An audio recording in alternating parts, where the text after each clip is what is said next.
All right, what is up, everybody, and welcome into this week's edition of the South Florida Comedy Calendar, this show that is your one-stop shop for everything South Florida comedy on a week-to-week basis. I am Sebastian Alvarez, your host. I'm a local comedian down here, also one of the managers over at the Miami Improv, and I am joined by my co-host, as I am every single week, Art Roche. How are you doing today, Art? Doing pretty good, Sebi. I'm glad to see that the Miami Dolphins are going to battle the Kansas City Chiefs for the Super Bowl this weekend. I'm excited to see you wearing the shirt, the quarterback that's going to lead us to victory. So this was pre-recorded. So yes. I want everyone to know that's going to happen, but in case you're wrong with your prediction, this is pre-recorded. So that's this is also absolutely the full exposure of the fact that you were not born in this country. You are an immigrant, Art. You're lucky that you got your papers a few years ago, because if not, just making that statement so blasphemous toward American football, you would have been deported on the spot. I would have called ICE before the show was over. Wait, hold on. It doesn't matter who they're playing against. We all know Kansas City. The script's already been written, so it doesn't matter who's. Yeah, I know you're a Taylor Swift fan, but we don't need to bring this up right now. Seb, what pissed me off the most about that is he said 2 AFC teams playing in the Super Bowl. Yeah, and that's what made me upset. That's what got me angry. So I wasn't gonna say anything, but no, you're horrible. That'd be like if you saying like Sao Paulo and Brazil were gonna compete for the World Cup. That's actually pretty good. Makes no sense. It shows your sports knowledge of the real football. Oh, the real football. Yes. Dirty feet. Anyway, guys, as you've already seen, I am really happy that this week we are joined by one of my favorite comedians down here in South Florida. You can catch him performing not only at both Improvs Dania and Miami, but all across the country and Florida. I want you to, everybody here in the studio audience, quickly put your hands together for the very funny Luis Diaz, guys. Wow, guys, calm down. How you doing, brother? You good? I'm good, man. Yeah, I'm not good. I'm tired. I'm tired is what I am, but it's all good. Like, that's not you. That's newborns. True. That's true. That's why they say you got to pull out, and I'm not good at it because I don't have a lot of sex. So like, I enjoy it when I'm in the moment. Yeah. Smoke them if you got them, I guess. Right. Exactly. Well, congratulations though, starting off on the new addition to the family. That is great.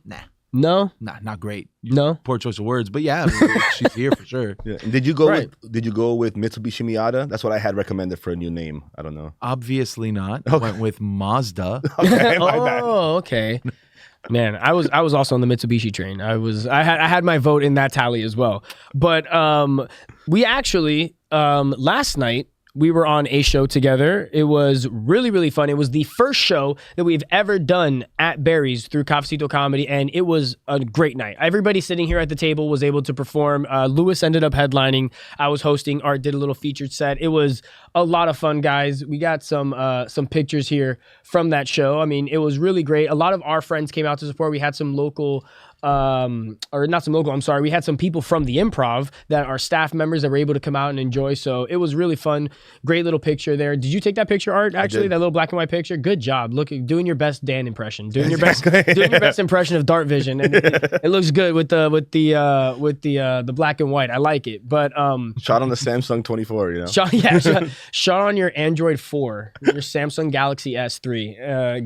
Great stuff, guys. It was a lot of fun, man. I couldn't have been happier with the way that Barry's hosted us. They had everything in place right when we showed up. They really made that room that they have on the side feel like a comedy club. Like all those little lights that they had hanging on the little lamps that they had on the tables, all of those were purchased for our show. He got new sofas for our show, and he made sure that the guy who installed the entire sound system was there running the sound for us to make sure that everything was running smooth.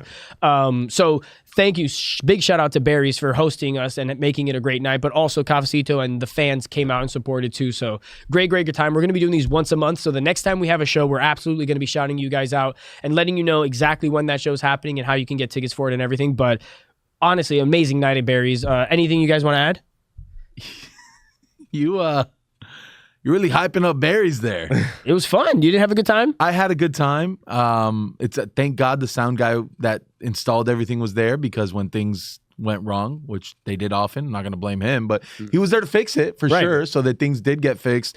And it was cool. It was cool to have like the Miami Improv staff watch a comedy show, because even though I was working on a bunch of new material, like they never get to hear my set. And it's funny because like I've said that set maybe 4 times, and of those 4 times, 2 of them have been at the Improv. And so like, man, like that's really cool. I'm like, I could have said my first joke, you wouldn't have recognized it. You guys are always running around. Yeah. So it's cool to like, perform for family. That's what it was. And yeah, the venue was nice. The venue was great, and they did treat all of us really, really well. Yeah. And you guys crushed.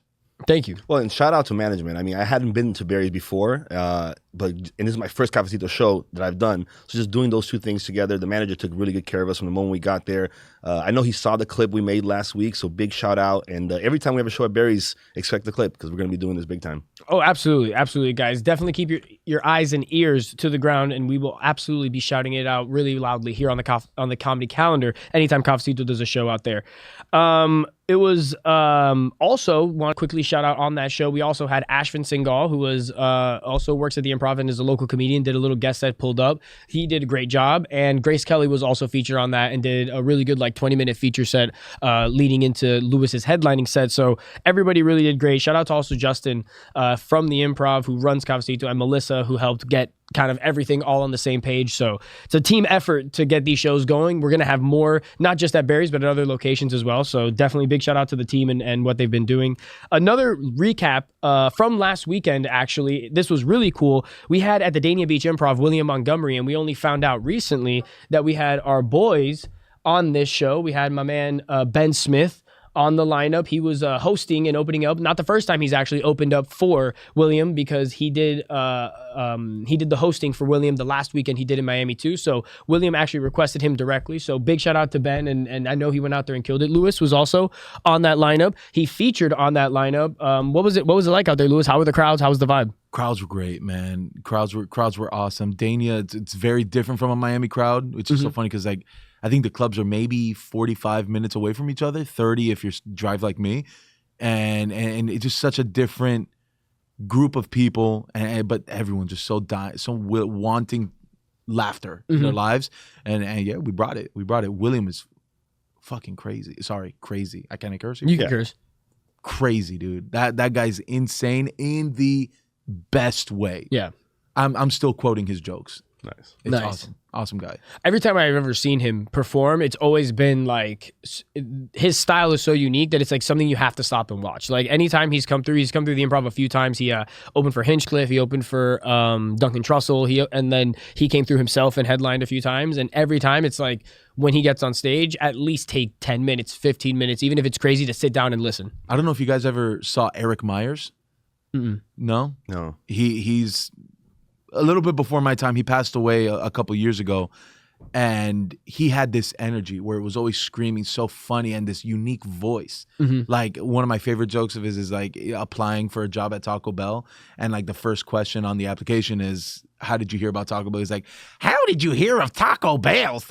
I live on Earth. and he, I thought when he passed away, we'd never find a comic with that much energy and that dense of writing, because it is so punchline, tagline heavy. And then I saw William Montgomery, and yeah, it was awesome. It was just so much fun, man. You have to sit and watch. Not everyone's cup of tea. Sure. Because he's so silly. I was telling my wife doesn't like silly. She doesn't like old school SNL. And I'm like, babe, I don't know if you'd like it. I fell in love with the guy. Loved him. Honestly loved him. That's awesome. That's awesome. When I'll say one thing, he was here only a couple months ago, and he sold out the Miami Improv multiple nights. Now to come to Dania just a couple of months later and sell out again, it shows the strength he has here down here in the market, because it's going to be. Well, he's always going to be on a meteoric rise as long as he's out there in that Austin scene. He's doing those Kill Tonys. That is just such a platform for elevating yourself as a comedian, and it's really cool seeing these guys that are in that scene kind of create that funnel for themselves to being able to tour and being able to go out into the country. So it's a good example for anybody else who's trying to build out a scene and trying to create something that, it is possible that it can happen in a 5-year span, where these guys now are all being kind of put on this platform from Austin and are able to go out. We saw Casey Rocket come through from Kill Tony, sell out as well. We've seen David Lucas as well, but Cam Patterson. Yeah, that's what I was gonna say. Cam Patterson just recently came to Dania and sold it out as well, a bunch of shows. So it's just really cool to see those guys not just do well on the internet, but go out and capitalize and be able to bring that comedy to us here in the local scene. It's super dope, super dope. Moving on to this week in South Florida comedy, though, guys, it is really jam-packed week of some great shows happening all around South Florida. We're starting up north at Dania Beach.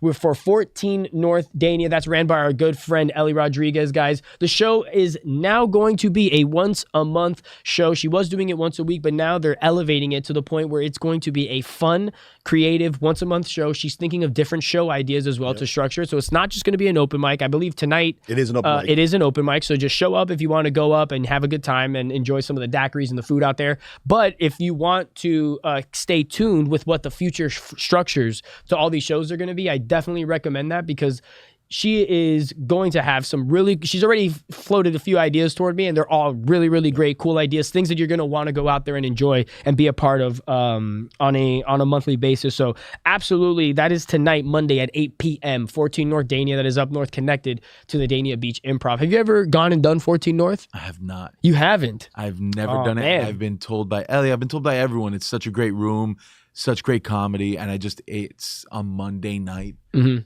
And I live in Kendall. True. And it sounds worth it. I haven't had the courage to look at my wife and say, hey, I'm going to leave you with the kids on a Monday night, school night, to get everything ready for them so I can go do 5 minutes. I haven't had the balls. So I haven't done it. Heard that. But you're still under the same invite from the original invite she invited Correct. you. First invite. I only need one invite, and I'll end up at a place eventually. Nice. I will be at 14 North tonight. So if you guys are anywhere near the area, I've met a bunch of people recently that followed Comedy Calendar on Instagram. So you asked about shows up in Broward. Tonight's the night. I'll be up there. Come out. Heck yeah, absolutely, guys. Moving on to Tuesday, though, we got a really cool show happening. It's the first time we get this show at this venue, but it's not the first time we talk about either one of those two things. This is a marriage and a match made in heaven, I think, and that is the Riff Roulette happening at Thank You Miami, guys. Dude, I am so excited for this. I am going to make sure that I'm out there for that show to enjoy it and watch it out, because I've done the Riff Roulette, but I did it at the Sadman Theater in Boca, and it was one of my favorite shows that I've done, or I had done all of last year. Yeah. And Casey, Eric, and Shannon, the three comics that are actually running that show, they've brought it now from Boca down to Miami in one of my favorite venues in town, and I think it's just like perfect. We got $10 tickets there, guys, so if you want to come out, you can enjoy the show for $10, and honestly, I couldn't recommend another show any higher. This is so much fun. What's the Riff Roulette? So that's what I'm getting at. The Riff Roulette, basically the way that it works is each comic is doing a completely improvised set from all suggestions given by the crowd. So they have a little QR code when you walk in and you sit down that sends you to a sheet where you can fill out a bunch of different suggestions. So it's like anonymous confessionals, random words, pets, animals. Like gives you a few options. You don't have to fill them all out, but you just give your suggestions, and then at the end, they take all of those suggestions, put them in a long PowerPoint, and as the comics go up, they can flip through the PowerPoint, and each suggestion will be what they base their set on. You either do 10 minutes or you do 15 topics. So the comics can kind of, put together whatever improvised set they kind of want. If they don't like a topic, they can flip it, but that's the structure of the show, and it's been a lot of fun seeing not just the content that's come out of it. A lot of the comics that go out there get really, really great clips because it's kind of easily burnable material. It's stuff you're not working on, or you might develop a bit out of one of these suggestions that you never even knew existed, and that now you can take on to perform and do another spot. So I love this whole concept, the Riff Roulette. I'm super behind this. We actually have some big announcements coming with the Riff Roulette soon, so definitely stay tuned to the Comedy Calendar, where we're going to be announcing some more opportunities and partnerships with Riff Roulette, and kind of taking that to the next level, because we're just fans of that whole show and what they're doing there. And Casey, Shannon, and Eric are absolutely doing this the right way. I don't like it because they're coming down to Miami and they didn't invite me to be on the show. Whatever. Not upset or anything. Me neither. Yeah, I didn't get invited. Look at you and me are going to do other things. Yeah, but they still you have a backlog of invites, so they're probably. I'm still catching up. They're on the queue. That's on me. They're in the queue. But I am happy to see that Michelle Castro and Mike Daba, both friends of the show, will be there. Heck yeah. I'm excited. Mm-hmm. That's really cool. I just found out right before we started shooting that that they're going to be on the show, so that's fucking dope. Absolutely. Also happening on Tuesday, the Riff Roulette is happening, by the way, guys, at, I believe, 8 p.m., but also happening somewhere else. We got a newer show, newer competition. Yeah. Art, you have more info on that? Yep. So it's a brand new show, so new room alert. It's at the Paul Royal Pub. This is on Collins Ave. And Jackie For Real and Brie Like Cheese are two comedians. They're relatively new comedians, and I saw them. I actually, they both didn't they do the most recent New Face? Exactly. Like both of them were on the graduating class of the most recent New Faces. That's So, right. And super dope. And they've been hitting the scene. They've been going to all the rooms, getting to meet everyone. And I think, they went to Jack's, and I think they were maybe inspired a little bit because this Tuesday, or every Tuesday going forward at the Paul Royal Pub, they're going to be doing a comedy competition. It's going to be for $250. I don't know the exact format or the rules, but definitely on Tuesday, come out and you get to see what's going on. They're going to be doing it all the way until April, and I know the April show will be like an all-female showcase they're doing. Nice. So cool things coming, brand new people. We always talk about new rooms, new people. So Absolutely. Shout out to them. Shout out to some young comics trying to create something a little bit bigger than themselves and get some comics paid. That's always going to be a good thing that we support out here on the Comedy Calendar, is getting us local comics paid. Yeah.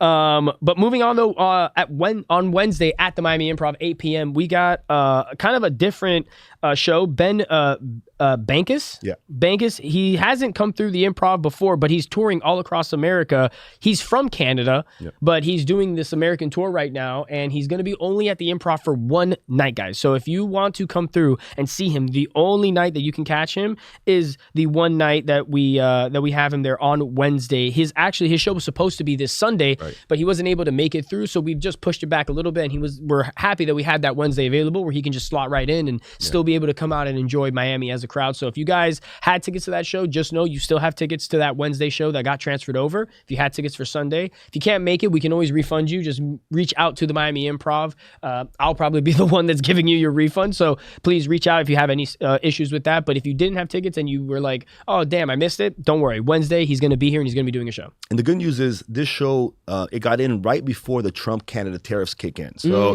we should be fine. There should be no tariffs on this show. So At least. Yeah. At least we won't have any tariffs on the show. That's good. He is a Canadian product that I don't think has been tariffed just yet. Not yet. He's not on the list yet. Just yet.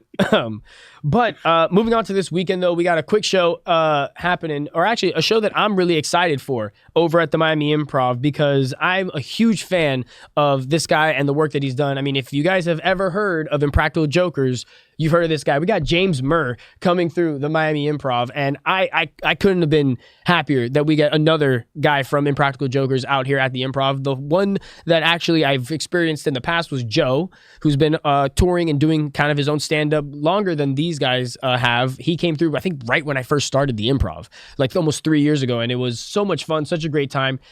What I'm really excited for, too, with James is that he does live Impractical Jokers during his show.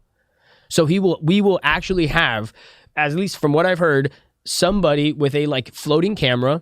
They're going to give somebody a mic and they're going to send them out into City Place. And they're going to have an earpiece, and Murr is going to be giving them instructions and doing Impractical Jokers. Man, that's going to be so dope. Live. He's done it before. I will volunteer, bro. Right. I will 100% volunteer. So it's going to be a fun show, guys. All I'm saying is if you come out there, expect the best, because he is one of the funniest comics touring, doing that kind of unique style of entertainment. Yeah. So it's a different-ish show. He's still going to do his stand-up. He's still going to do his jokes. I'm sure he's going to be hilarious, but that is something that is super cool and super interesting that I think is unique to this weekend shows at the Miami Improv. He's doing Thursday through Saturday. So you guys want to get out there and catch any of those shows that are happening, because they are a can't miss. A lot of fun. We are actually going to be giving away tickets to his 10:30 show this weekend. We're going to be giving away a few tickets if you shout out this clip right now on your social media, on your story, and you tag a few friends in the comments. Just tag 3 friends. We're going to be entering you into an opportunity to win that prize, to not only come to the Improv, but you also will get a little bit of a food and bev comp and a spend to get some food and drinks on the Comedy Calendar when you go out to the show. So please... I was going to say, so, I mean, obviously, of all the Impractical Jokers, he's my favorite one. Mm-hmm. And we've been talking about this show now for months. I mean, before Louis C.K. was on the calendar for February, this was the show of February to look out for. Yeah. My kid's pediatrician has asked for tickets for this show. So, that's how serious this thing is getting. And a couple years ago in Ohio, I actually watched the Impractical Jokers tour, and I saw all 4 of them. Oh, really? And I expected Joey to be funny. I'd always liked him. But Murr on that show really blew it out. I mean, he took it over.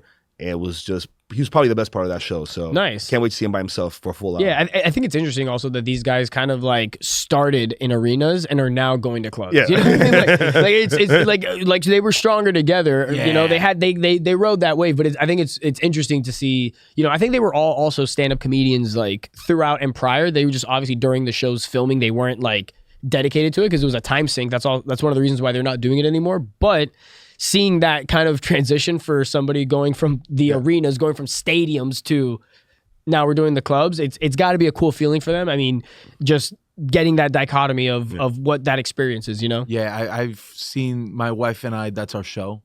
And so every time they would come down to South Florida, we'd go see them.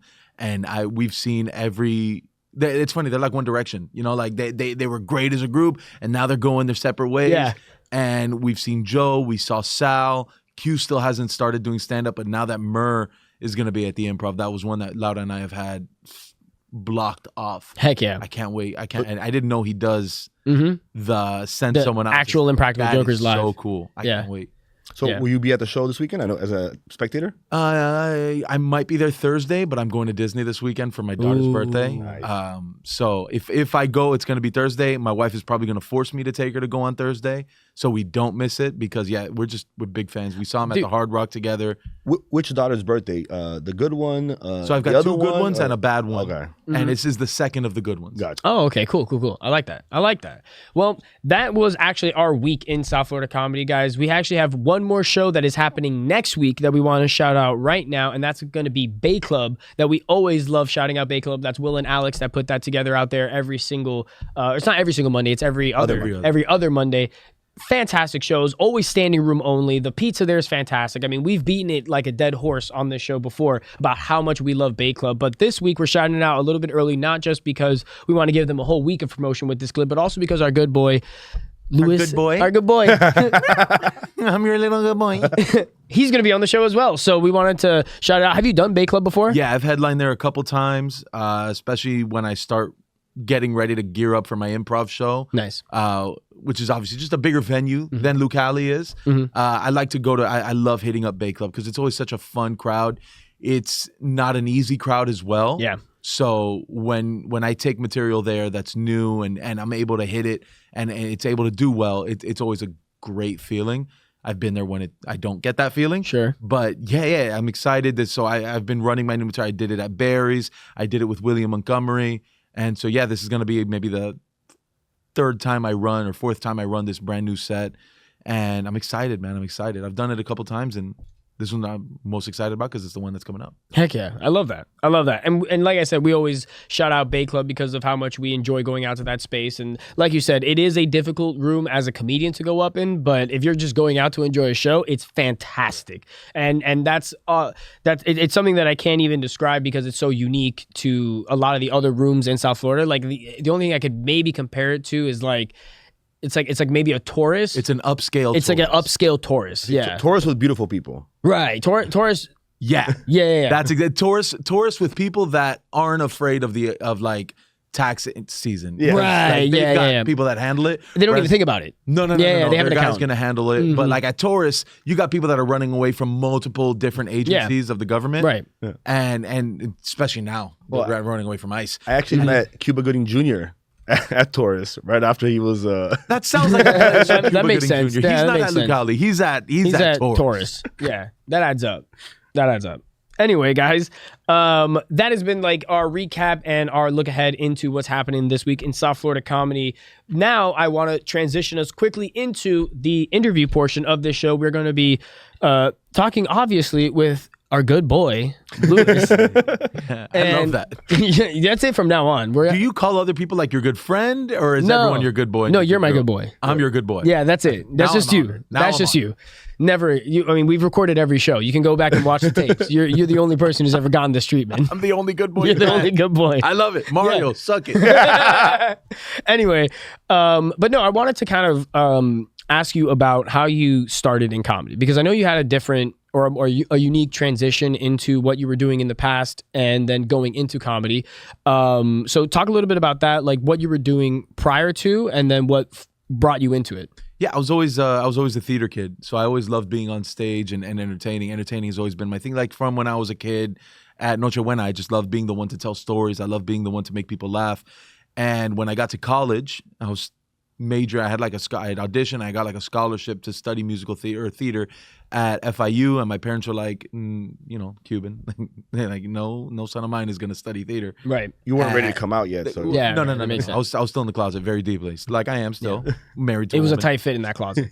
I had to take some of the shelves out. Yeah, at to fit least. in there. At least. Well, and The then, sweaters for sure. yeah, exactly. Who you need somewhere in Miami? Yeah. And you wear big sweaters. Yeah, they're so big. I can only shop at Burlington because they're the only ones with a big and tall Yeah, a section. sweater selection. Sweater selection. That makes sense. Ross, I can't go. No. TJ Maxx, see ya. You're cutting corners if you're going to Ross and TJ Maxx. And Old Navy, Walmart, they just don't have my size. Right. And so I always loved it. I always loved theater. I was going to audition for schools in New York, LA, Chicago, Boston. And my parents were like, no, you're not going to study theater. So I got an audition at FIU. I got it. I got the scholarship. And they were like, oh, you didn't understand me. The location wasn't the problem. It was the degree. It was the theater. And when you're not, and my whole life, I was always in the theater program. So the shows were, I was always in a show. Mm-hmm. And when I was out of it, and I wasn't really plugged into the local theater scene, I eventually did get plugged in. But I just, the auditions were few and far between. And like when you're auditioning for a season, if you get cast in one small role for one show an entire season, that's it. Like you have to wait an entire year to be on stage again. And it took something out of me. And I was like, I missed it. And I was just watching Comedy Central, which I always loved stand-up. I did stand-up in like my middle school and high school talent shows. I wasn't good, but I did it. Yeah. And I always loved it. And I remember watching the comedian on the stage. I was like, wait, that's a stage. And he's doing what I did, just not with a script. He's writing his own script. And so that's what brought me into stand-up. I just wanted to be on stage again. And can't take the theater out of the kid, you know what I mean? Mm-hmm. You can take the dick out of his ass, but you can't take the theater. Can't take the theater out of the kid. You know, and so that's what I did. I just veered into stand up, and I just fell in love, man. Especially as I got better. When I was first starting and getting booed off stages that I brought people to come see me, right? And they're the ones booing me off. Like, you know, it's so funny when your tia, who loves you very much, looks at you and is like, "You tried really hard out there. Maybe try something else." And then that same tia sees me a couple months ago and it's like, "Hey, you've gotten a lot better. Wow, you're like really funny now." It's like, don't say now. Yeah. Don't Stop be so that. specific. Please. Well, it's crazy that you've gotten your TS to come see you because I'm still trying. Yeah, well, It's not all it's cracked up to be. My mom is my biggest heckler. what Art's not saying is that his Tias only speak Portuguese, so that's why they haven't come out to a show. He hasn't done a show in Portuguese They yet. also don't live here. I was gonna say I don't think they're allowed. Yeah, in the no, they're country. not. They're not. They don't. We're have working visas. through that. They do not have visas. They can't come. There's a tariff on their visas now. Yeah. Like, Keep them out. Keep them out. absolutely, I couldn't agree more. By the way, Anyone related to art should not be in this country. anyone Those else in who Brazil. In Brazil, yeah. Anyone else from Brazil, come on over. Come on over. It's just his family. Yeah. Keep them out. No. Build a wall around their house. No, Trump, keep them all out. Keep them all out. Hey, well, so when you started doing stand-up, what were the first spots that you started going to get your reps in? What were the first places that you started performing in? Or what was your first performance? My first performance was at a place that is now a Duffy's called Homefield in Kendall. Okay. It's right next to the movie theater. If you live in Kendall, right next to the Regal, Duffy's, Flanagan's, in that whole area. And it was Homefield, and they were a comedy club that was kind of like sublet ran through the Improv. So the Improv, it had all like the Improv rules. It kind of booked by the Improv. Like the big names would go to the Improv, and the other guys that you know they had relationships with would go to Homefield. And so their Improv. Their open mic was ran the same exact way as the New Faces, where you had to bring your 10 people. And I remember it was my 22nd birthday, was my first show, and I told all my boys and I told everyone, I was like, don't buy me a present, and I promise we'll get drunk after, but my birthday has to start. It just happened to be on November 17th. I was like, hey, on my 22nd birthday, we're doing this. And they came, and I did well. And then I went the second time. They're like, yo, let's go see him a second time. And I did terrible, and I didn't do it for 6 months. And then I started getting back into it again. Gotcha. But yeah, that was my first spot, Homefield. And then I got plugged into like the Artistic Vibes, which was the worst for stand-up. Like, I'd rather do tours 30 times before I go back to art. And nothing against Artistic Vibes. It was a great open mic. It was just an all arts one. So, like, you've got a singer singing some beautiful, deep original song, and then you've got a spoken word poet talking about all the And then you come racial out. injustices that they face, and then I'm like, so guys, and it's like, Well, you come on, you do your bit with the soap in your butt, and it's The just, soap in my ass and then bit. And it falls flat, dude. just like the soap did out of my ass, and it was like, well, you keep it pretty tight up there. I keep it tight, but the closures, when it falls. But if it's wet, it'll shoot out. You know what I mean? I used to use that because I couldn't get a concealed carry, so I would just put soap in my ass when I would go into Of dangerous course. Yeah, I can see how that wouldn't work at Artistic Vibes. No, it didn't work In a Artistic pinch, Vibes. liquid soap or No, does it? no, The never. physics is not with you. No, No, 'cause maybe then just it to lather it. No, because then it just looks like I finished having a really good time. Exactly. That's true. And so That's true. I remember going there, and then I got plugged into like the Miami comedies of the world, and they had a show. All his shows were in that like Mary Brickell Village area where Red Bar is. Red Bar was there. Mhm. There was a place, I think it was called the Garrison, Yeah.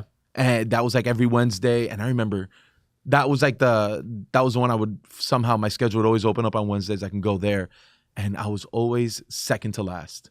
And for some reason, Cisco Duran would always go up third to last because that's when he'd show up and he'd run his 30 minutes. And by the time he got off, everyone would rock up. They saw a great show. They're like, all right, this is what we came here to see. Yeah. And so I would always go up second to last with like the most people I performed there for is maybe 4 people. Mhm. And that's including the 2 bartenders. And yeah, it was just, that's how it was. I mean, you guys know how it is. Yeah. So Yeah. that's those Miami, Red Bar, Garrison, and of course, Home Field. Those were my first shows Nice. and Artistic Vibes. Right. So one of the things that you're really known for in Miami is like social media. At what point did you start? Like, did you do stand up first, or how did the social media kind Stand up. I was a stand up comic. I did sound at the Improv just as a way to get my foot in the door. Like, hey, I'm here. I'm responsible. And then I do the new faces, be like, hey, I'm also a little bit funny. Mhm. And I was doing sound for Mr. Red. Mr. Ed came in. I think just follower wise, probably the biggest, definitely one of the biggest, if not the biggest, social media content creators for South Florida, for Miami. And he was there, and he didn't realize how comedy shows worked. So he wanted a date at the club and got it. They're like, all right, show's 90 minutes long, whatever. He would do he did a 90-minute show all by himself. And the club at the end was like, yo, 1, impressive. Awesome job. Really, really cool. 2, don't work so hard. Yeah. Get an opener. And it was like, oh, we don't know anyone in the comedy scene. And they were like, well, no, the guy in the sound booth, he's Cuban, he fits your demo, and he's one of our funnier guys. We use him to open, we use him to feature. He's one of our, like, you'd probably get along with him. At the same time, Red is having that conversation with the manager. I'm talking to Red's manager, and turns out I've known him forever. And it's like, oh my God, you've been working. And so we're like just catching up. Red goes to his manager, like, hey, apparently the sound guy does stand up as well. And he's like, oh, I know this. And so just like, that was a marriage that just formed immediately. And so his thing was like, look, if you can help me write stand up, I'll teach you the social media game. And like, I've always done film, I've done editing. Like, I always took like a film class in high school. So I knew how to edit. I knew how like Final Cut Pro worked and Premiere Pro worked. So like the editing wasn't, it was just like, how do I create the content for social media? And he taught me that game. And I've picked up things here and there, but like, yeah, he's the one that put that fire into my ass. That maybe was 2020, 2021. And that's when I started creating content. That's amazing, because like one of the first before I started doing stand up during the pandemic, I remember seeing the video of you and Red when the UPS guy walks in. Jesus Christ. And dude, it was the first time like a Miami content, created here in Miami was literally being sent to me by people here, like friends from Philadelphia, friends from the West Coast. They're like, look at, I'm like, I hadn't even heard of you yet. And all these like Miami people, I mean, all these Miami love coming from outside of Miami, Yeah. And during the pandemic, we were all locked together, like we couldn't go anywhere. So it was really dope. And it got me thinking like, man, there is comedy in Miami. It actually was one of the things that made me curious to look like, well, where are these guys performing? Who's doing this? Where's it at? So that, and I think I said it one time during a show, but like literally some of your content, man, got me through the pandemic. It was really, really funny stuff. And you were hitting stuff, not the washed out political correct stuff. Like you were talking about the stuff that was going on in South Florida, which is the realest thing that at that moment, Thanks, so bro. thanks for that, man. That was really, really dope, bro. Thanks, bro. I mean, and one of my biggest things is, and this is something that Red and I have not always disagreed on, because like it ruined our relationship. It's just a creative difference that him and I have always had that we work through together, is the Miami specific content. And yeah, when we're posting stuff when we're filming stuff for his page, it's a lot of Miami centric stuff. Like we're talking the Cafecitos, we're talking the croquetas, we're talking in the accent, really heavying up our accent. Whereas for my page, I always liked the stuff that has a broader possibility of reach, and that's something I always had from stand-up. Because when I first started stand-up, and I just back up. When I first started stand-up, I remember hearing how everyone would bomb their first time on the road. And then I was paying attention to the local comics, how their 5 minutes was always Miami-centric. Oh, you guys, the Palmetto. Hey, guys, you guys fucking Flanagan's. And I remember that was when I was still that was way before I met Red. My whole mind for comedy has always been make sure it can live outside of Miami. And so when I started writing that way and I've performed outside of Miami, I can still crush. And so when it comes to social media, it was always the same thing. And he would tell me, brother, if you want to get your social numbers up, you've got to like really attack your home base. And I was like, I'm going to do all your Miami skits on your page, and they're hilarious and they fucking go crazy. And I get a shit ton of followers from it. And I'm so grateful for those skits. But the ones I always try to focus on, the ones I write are always more based on things that everyone can relate to. And if it is Hispanic related, it's Hispanic related, but it's not Miami it's a more centric. And so that's super cool. And it's really awesome when we can do a skit that reaches those people, man. If only those people in Philadelphia would buy tickets, I'd be out there. That would be awesome. Well, I've actually had like one of the people, they actually were in town, and I was like, hey, Lewis is actually performing, and they came to one of the shows. And then he was like, that guy's not that funny, actually. No, they loved it. They were like, especially all the racist stuff you say. It's like, yeah. And the soap bit. They love the soap bit. The soap bit, yeah. I'm 8 years old, but it's still such a killer. It kills. One thing I'll say too is like, obviously now you worked with Red, you've been doing a ton of stuff. You know, even if I was bringing you into the studio today, people here at the studio recognize you from social media. And you've done a lot of collaborations with other people in South Florida, all over. Who is the worst person that you collaborated with so far? I'll say it, but in terms of working relationship, or in terms of, because here's the deal. I've worked with some people, and there's some people that just aren't funny, and they're a pain in the ass to deal with, and then there's some people that just want to take your money, and they want to use your talents for their own gain, and you know that kind of stuff only happens in Dade. You know what I'm saying? And that's where I'll leave it. Yeah. No, 100%. And it's not a unique sentiment, I think. No. And that you have a perspective on. No. It's not. I know a lot of people. I've worked with a lot of different people.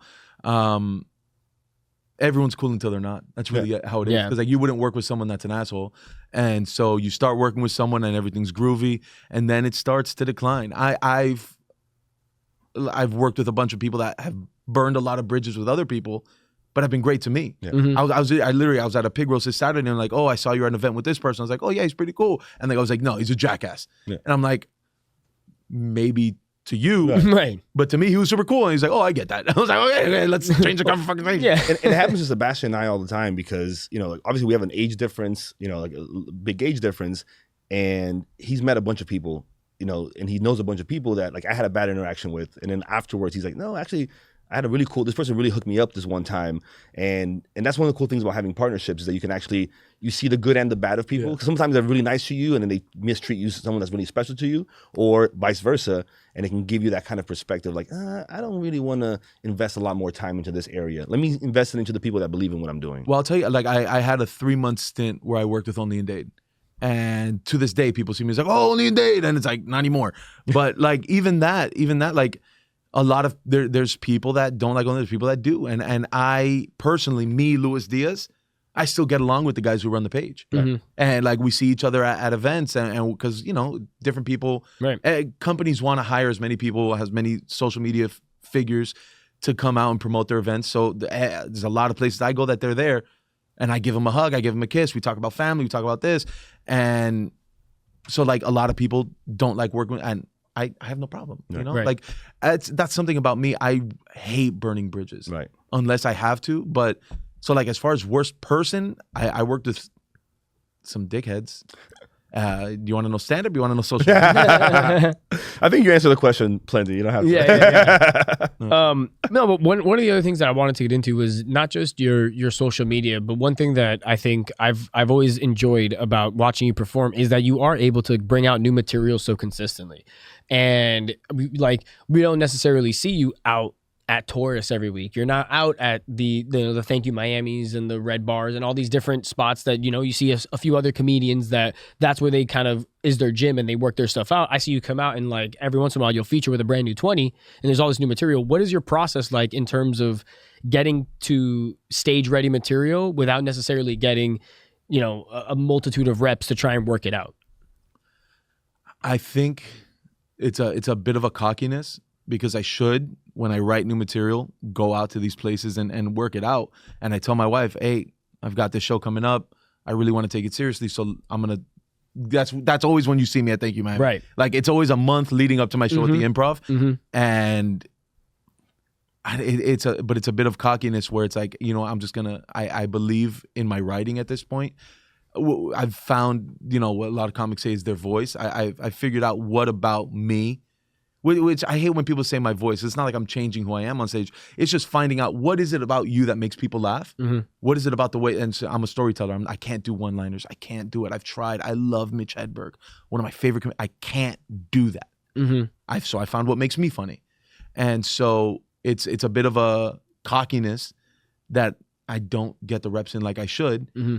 And it's a cockiness and trust in myself. That's really all it is, where I should be repping them out, but I don't, and I say it on the stage. And because of my experience, because of how much I write and how much I've realized what works in different shows and whatnot, like it's formed the way I write new bits. So I can trust a new bit, though not, ready for a special, it's not going to bomb when I try it out. And if it does, I needed it, and that's when I'll be back at Thank You Miami and Red Bar and all those places. It's like I need a reset, and that's how it works. But yeah, it's a lot of trusting myself and cockiness, because I should be doing the mics when I write the new material, but I know myself, and I know what it is about the way I tell stories that makes people laugh. So when I write a story, a new one, I make sure it's with all that in mind, and it's worked. Absolutely. I think one of the expressions that you always say, Sebastian, which is preparing obscurity for your moment in the limelight.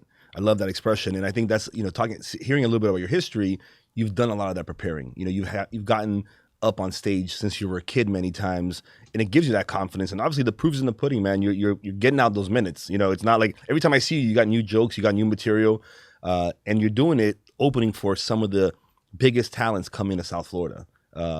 So you're obviously doing it at the best stage. And then those guys, I've been in the green room with you as you get off stage, and these guys are dabbing you up, laughing at one of your bits or laughing at one of the jokes that you did. Actually, one of the big thanks I have for you is the first time I opened for anyone at the Improv was with Hafi Bastos, at the Hafi Bastos show. That was the first time you opened up for someone at the Improv? Yeah, dude. That's crazy. Yeah. I hosted there for like new faces. I've hosted there for... No, but like a weekend show. You hadn't done a weekend? Yeah, dude. That's wild. Yeah, dude. And I told this story to everybody, being in the green room and you guys were kind of negotiating like how many minutes and stuff. And, Hafi kind of gave you, like with his face, he asked and you gave him a thumbs up. You vouched for me, and you literally gave me 5 of your minutes for me to be able to do on the stage, So, forever, dude, I'll be thankful for that I will tell that story for the rest of my life.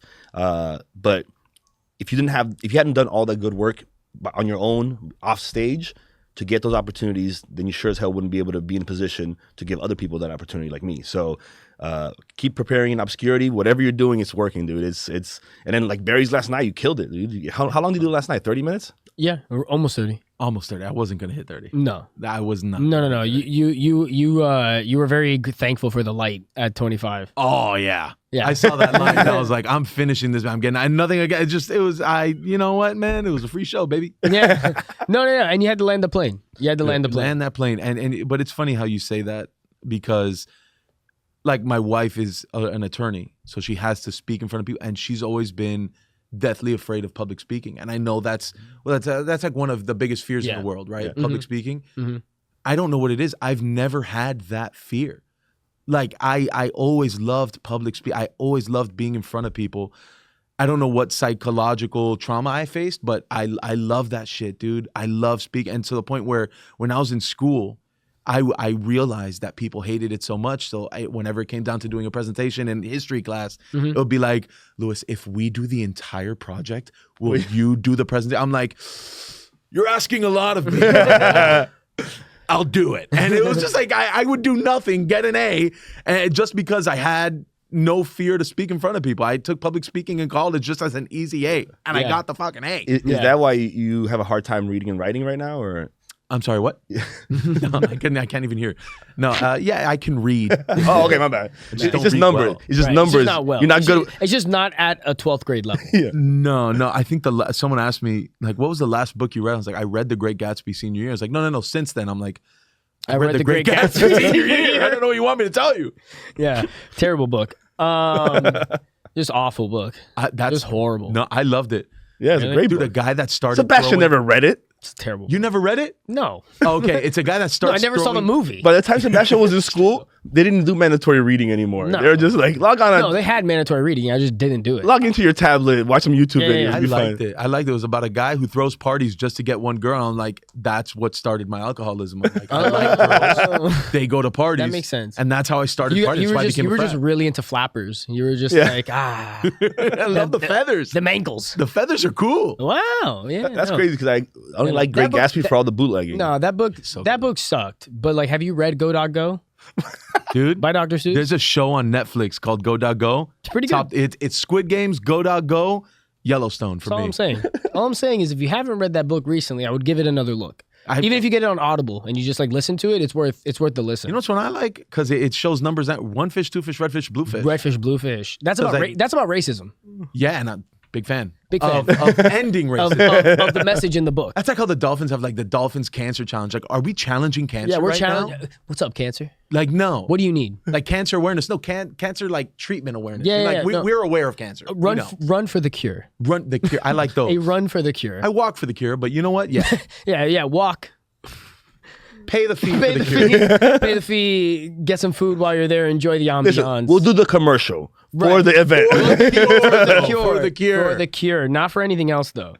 That's what's up. That's what's up. Yeah, for sure. For sure. Before we get out of here, Louis, I just wanted to lastly ask you, what are some of your goals now moving forward and where you're at right now in comedy, looking into like maybe this year or something that you want to achieve? Is there anything that's like right there on the horizon that you're building toward? Yeah, man. Last year I had 2 road dates that, whether it was because of my lack of promotion, and I did have a lack of promotion and poor choice of location, that had to get canceled because I couldn't sell tickets. Oh, wow. People are supposed to lie on social media and say how everything's doing great. No, man. 2 separate shows. One of them was in a different state. I flew out there and it was the night before that they told me, hey, you've only sold 30 tickets. I can't pay my staff with 30 tickets. And Yeah. my goal this year is to sell enough to get on the road. I love opening for dudes on the road. It's always been fun and I'm always going to say yes to that. But I want to be able to sell a show on the road. I'm not even looking to sell out. My standards are so fucking low. Mm-hmm. But I want to do a couple road dates that don't get canceled. That's the goal, man. Nice. And I know this is South Florida, so let's also do a couple South Florida shows Sure. that we sell out. Hell yeah. Hell yeah. Absolutely. And so with that in mind, are there any like places that you really want to go do a show at? Like, are there like cities that you're like, man, like that's the place where if I do this the right way, that's where I want to do the show out of town? So as far as headlining, Yeah. yes. Like one of the shows was Austin, Mhm. and I would love to do a show in Austin. But as far as just like going to perform, like Austin is a city that I have a lot of connections in. That's how I got the date. I just need to go out to a couple of these places. I really need like not fiscally, but like I just like that hunger, that internal need. New York is a place that I checked off LA last year. That was awesome. Got to rekindle a couple friendships of just dudes that I've opened for in Miami. Mm-hmm. So I did LA last year. This year is Austin and New York. Maybe first New York. Just because my sister lives up there and that's a free hotel. I don't need to pay for a hotel. Nice. But yeah, New York and Austin are the 2 that I will get to this year. That's the idea. Nice. I love that. And I think at the end of the day, one of the things that I can always say is something that I've always respected about you is that since I've started, you've always been like, not just progressing, but you've always been a really good barometer of like where you should be at as a South Florida comic with the amount of work that you've put in. So I don't know if you remember, but I think this was maybe I don't know if you remember. There's a guy from South Florida who's on SNL. Yeah, but that's So I don't know if I'm the guy you should be following. But you know what? A lot of things had to fall in place perfectly for that guy to get on SNL. Well, he's talented. We're talking about like regular people. Oh, sure. But everything had to fall in place. That's a very unique path. But what I'm trying to say is like what you've done and how you've conducted yourself throughout your career, at least since I've been observant of it. I remember when I was first working at the Improv, one of your first shows that you had there, I think you had like almost 200 something tickets sold, and you were looking a little stressed. You were walking around like waiting for people to show up and the whole thing. And I don't know what it was, but I was like, hey man, like dude, this is dope. Like your show's like so cool seeing your show like this, da da da. And I was like, I hope to one day be at your point, you know? And you were like, oh, you don't want to be at this level. You should go like past me. But I mentioned, I was like, I still got to get to where you're at first. You know what I mean? Like I still got to pass that to then get, you know, anywhere further. So it's always been really great seeing how you've conducted yourself and operated as just a role model for a legit path and strategy to doing this as a career, which is what we all want to do in South Florida. You know what I mean? Everybody who's performing down here, everybody who's from the open micers to the people who are featuring and still getting paid and producing shows, at the end of the day, having this be a full-time job is something that we all are shooting for. And is the dream and the goal, even if you're just going up at the open mic. And you've done that in not just a short period of time, but in a very efficient period of time. And it's something that I really respect about you. Thanks, man. Well, and I'll add something else to that. Like when I growing up, like comedians would come to South Florida, they'd hit the radio roll all week to sell tickets for that weekend show. That doesn't exist anymore, right? The new era is the social media followings, is getting those people. And for me, you're really at the forefront of that, where you know you got that following, you're able to pulse it out into the rest of the United States, and obviously you're getting traction in places because those people are then turning into fans that are going to come out to your shows. So, like you said, a role model. You do serve as a really clear model of what we're trying to do. I mean, that's exactly the same model that we're trying to follow. Get the goods, you know, show here in your hometown, become something here, go online, show people what you got, expand that pool, and then try to put yourself into new opportunities to do well. You know? I will say what I do pride myself in, and there's a lot of social media creators in here with a shit ton of followers. Having done stand-up first and then focused on social media and growing that, it allowed me to be at a different level. So like you've got social media dudes from Miami, outside of Miami, that'll come in and sell out, but they're social media comics first. Mm-hmm. And then you see them do stand-up and it's like, I could see why I follow the guy, but it's not super polished. Whereas to me, stand-up is always number one. Mm-hmm. And yeah, so like, it's just always work on your stand-up. Make sure your stand-up is ready. I mean, I look at some people that have gotten like national exposure and their stand-up wasn't ready. Right? Mm-hmm. I like to believe that now that people are coming out to my shows, my stand-up is finally ready. And yeah, it's just busting my ass. So I'm glad you think that it was a short amount of time. I feel like I've been doing this shit forever. Yeah. But yeah, man. Thank you, bro. This is super nice. I feel tell me more. You're a good boy. I'm your good boy. What are you gonna? How can we not treat you like this? No, but I just really want to thank you as well for coming on the show, Luis, and giving us a little bit of time to talk about this. I know you have your two kids that you like and your one that you don't, and right. And the amount of time. Which also, I love that you used to not like your youngest before you had this one. And then now that you've added the third one, it's like you have a comparison. You have like a barometer point. You can be like, oh, the second to last one isn't so bad. This wasn't that bad. No. Yeah. I don't think I didn't like my second one. It was a part of your material. Maybe. Are you just expanding the bit now? Like you're just kicking the can down the... I guess that's what it is. Like once, because like... Yeah, I don't like this third one, man. As a baby, because the internet's forever, so she might see this one day. I was a bad baby. My parents have no problem reminding me how terrible of a baby. And she's not a good baby. Like she just cries and doesn't sleep when we need her to and sleeps when we don't need her to. And yeah, bro. But like this, all my kids have been different. For sure, the worst one so far has been this one. So you're famously only saving up money for like two of them to go to college and stuff like two that. Keensets and two Two weddings. Are you saving up at least enough money for one of them to go to therapy at least? The third one. The third one. Like she pays for it. No, we'll have Medicare by then. We'll have universal health care here in the just be a firmware chip update. Right. Her Neuralink, you're going to be like, hey, go to your room. I'm not going to upgrade your Neuralink tonight. Dad. Oh, I'm sorry, Dad. Sorry, Dad.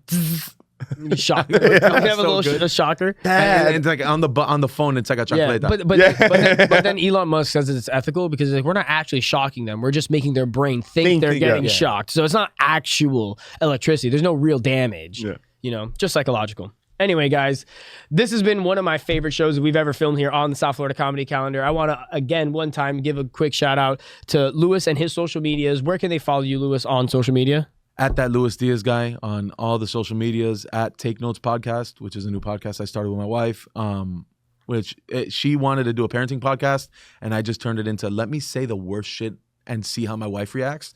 So that's fun. It's not a lot of parenting talk, but it's a lot of me pissing my wife off. And yeah, so Take Notes Podcast, but yeah, at that Luis Diaz guy on all the platforms. Absolutely, guys. Please definitely give him a follow. Keep up to date with all the shows that he's doing out here in South Florida and around the country as well. And again, like we said, puts out some of the funniest clips and content throughout South Florida. Art, is there anything else that you'd like to add before we get out of here? No, man. Just let's go Dolphins this weekend. And thank you, Luis, for coming through, man. Yeah, man. Again, guys, thank you so much for tuning into this week's edition of the South Florida Comedy Calendar. Keep tuned in, and remember, if there is anything else that you want to know about in terms of South Florida comedy, you can always hit up the link for the South Florida Comedy Excel sheet in our description. That way you can see all of the shows that even if we didn't talk about them on the show because we only got a limited time, you can get up-to-date information on where they are, how they are, and how to get there. But until next week, guys, thank you so much and keep laughing.